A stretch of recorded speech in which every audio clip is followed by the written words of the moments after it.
Dedicated to Eastern and Southern Kentucky, this is WYMT Mountain News This Morning. Good morning at 6 o'clock on this Wednesday, August 6th.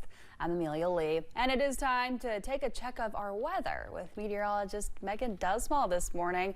Megan, it's hot, but apparently not too hot this morning.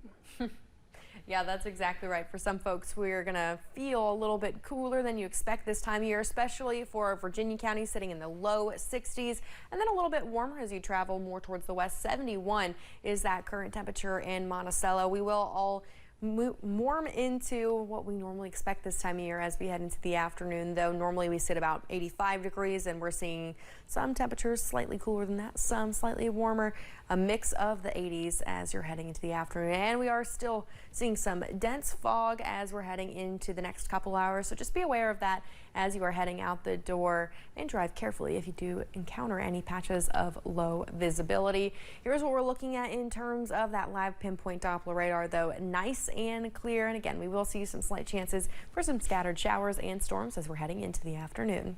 Amelia.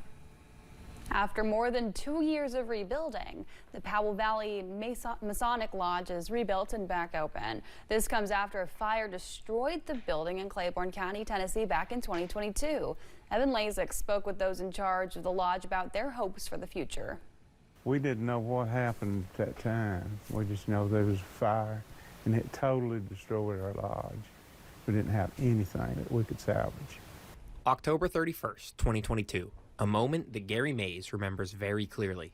It was the day that Powell Valley Masonic Lodge burned down, a day that affected many in Speedwell. And it was just part of the community, and it was just different. It was hard to accept because we lost part of our community. We were over 100 years old and been operating in the community that long. It took 2.5 years of rebuilding, and with help from other Masonic lodges, the building is back and better than ever. We put a lot of hard work into it. The whole lodge did, and other lodges too helped us, and we got a bigger and better lodge than we had before, so we're proud of it. Jason Naday is the new lodge master. He says while it's nice to be back home, there is still pain from the fire. There's a lot of peace finally being in this building, but there's a lot you miss too, because we had 150 years of photographs and different things like that that we lost in the other lodge. But while the hurt is there, they are staying positive and looking towards the future. It's kind of like the phoenix rising, I guess. We still have those memories. Those memories are with us, but we have to press forward. I mean, we have to continually grow and commit to the future. So Naday says this building offers them the perfect chance to reestablish themselves in the community. The main purpose of masonry is to take good men and make them better. And I feel like with the new building and with the new updates, it will help us by being able to do more charitable work here on site. Well, they said they've been using the lodge for about a month now, but everything will be official when they have their lodge dedication in September. The Gifford Fire in Central California is now the state's biggest this year, burning more than 82,000 acres. The wildfire is just 7% contained and is expected to keep growing over the next few days. Residents are already on edge this week as they mark 2 years since the deadly wildfires on the island. The cause of the Gifford fire is under investigation. At least 3 people have been injured. The manhunt is widening for a veteran suspected of gunning down 4 people at a Montana bar. The search for Michael Brown has now entered its 5th day near the small town of Anaconda. The reward for information leading to his capture has been up to $10,000. Investigators are also now expanding their search area. According to authorities, the suspect fled the crime scene in a white pickup, which they say he later abandoned. Law enforcement says he stole a different vehicle with camping gear, shoes, and clothes in it. New records are revealing what Brooks Houck has been saying in hundreds of calls made while he was sitting in the Warren County Jail. Houck was recently found guilty in the Crystal Rogers murder case. He can be heard on a jail phone call telling his own brother that he fears he'll die behind bars.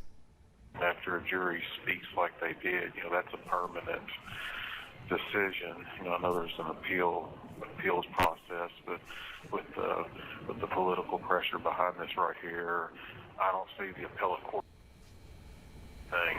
You understand what I'm saying? Yeah, I just, I'm in disbelief. There's nothing I can do. The night Brooks Houck was convicted, he made 16 phone calls spanning from 3:46 to 8:13 that evening. He was dating Rogers at the time, and they had a child together. The last, which you just heard, was to his brother, Nick Houck. He also made a call to his current girlfriend, Crystal Maupin, asking her to reach out to contacts so they can sell equipment to cover expenses. He also made 2 separate phone calls with his mother, Rosemary Houck. Houck is scheduled to be sentenced August 21st. In those calls, we also heard Brooks Houck's sister, Rhonda McIlvoy, tell him that she and her husband would like to adopt his son that he shares with Rogers. Last month, McIlvoy petitioned the court full custody of Houck's son. Here's part of that phone conversation. I guess my next question to you is, Alice and I would like to adopt him. All right. I know that's horrible to have to say to you, but just anything that makes it as permanent as possible so that she doesn't have anything to go on. I agree. I support that. Houck also made calls trying to sell off properties. It led to a judge to freeze all of Houck's assets amid a wrongful death lawsuit filed by Crystal Rogers' family. A hearing for that is set in October. Kentucky lawmakers are considering creating a new division within the Department of Alcoholic Beverage Control that could regulate cannabis-infused drinks. During a meeting last month, committee members talked with ABC Commissioner Allison Taylor to discuss the implications of creating a new division within ABC. Officials say the key takeaways from the discussion were the need for changes to broaden ABC's authority, along with increased staffing and evaluation of associated funding needs. Lawmakers say this conversation comes after the passage of Senate Bill 202 during this year's regular session. It created a regulatory framework for cannabis-infused beverages as more non-alcoholic beverages are being created. Kentucky's Attorney General is sounding the alarm over a dangerous drug behind dozens of overdose deaths. Attorney General Russell Coleman is calling on the state to ban bromozolan, also known as designer Xanax, which is being sold illegally and often mistaken for prescription medication. Officials say it's highly potent and deadly, especially when mixed with opioids. Coleman wants emergency action to empower law enforcement to get the drug off Kentucky's streets. Well, you could soon be receiving your DoorDash order from a drone. That's according to the Trump administration. The Department of Transportation proposed new drone regulations yesterday. Brendan Cullerton spoke to Transportation Secretary Sean Duffy about the federal plan to harness drone power. Right now, drone operators generally need to see the aircraft they're flying with the naked eye. The Trump administration says relaxing those requirements would jumpstart the U.S. economy and help keep pace with China. This has been a long time coming. Transportation Secretary Sean Duffy says the American consumer experience is set for an overhaul with commercial drone use. Change the way you get your Amazon package. You may get a Starbucks cup of coffee from a drone.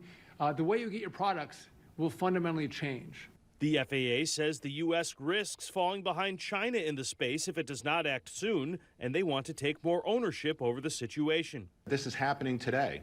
We have drones in operation in our skies. It's not as regulated, perhaps, as it should be. It's done on an exception basis, which makes it very, very difficult to manage. Duffy says the administration is updating the rules to allow for more activity while trying to keep the skies as safe as possible with increased air traffic. We understand the equities, we understand the risks, and we work to mitigate those risks.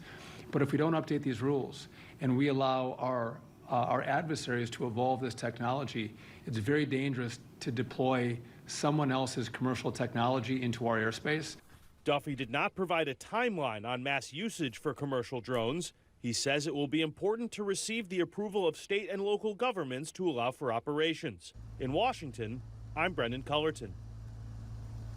A long-awaited U.S. Coast Guard report on the Titan submersible disaster found the tragedy just over 2 years ago could have been prevented. In the report, investigators said Ocean Gate CEO Stockton Rush ignored safety warnings, design flaws, and crucial oversight. Rush was among the 5 people killed when the vessel imploded in June of 2023 on its way to the Titanic wreckage. A company spokesperson said it was fully cooperating with the investigation.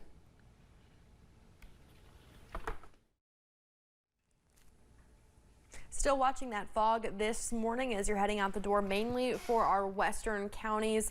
And we'll continue to see that as the sun is rising. Now, eventually the sun will gain that strength and warm up the ground, dissolving that fog. But it is important for you to be safe out and about.